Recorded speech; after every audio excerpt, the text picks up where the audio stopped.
Everyone আসসালামু আলাইকুম। এই যে গজা তৈরি করছি। প্রথমে লবণ দিয়েছি, কালো জিরা, তেল দিয়ে এই যে এভাবে মাখাচ্ছি। মাখানোর পরে এটা ভালো করে ম্যাশ করে নিতে হবে,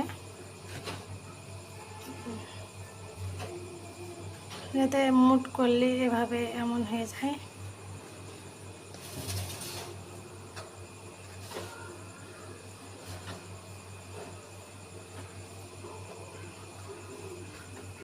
এই যে পানি দিয়ে সানার পরে 10 মিনিট রেস্টে রেখেছিলাম।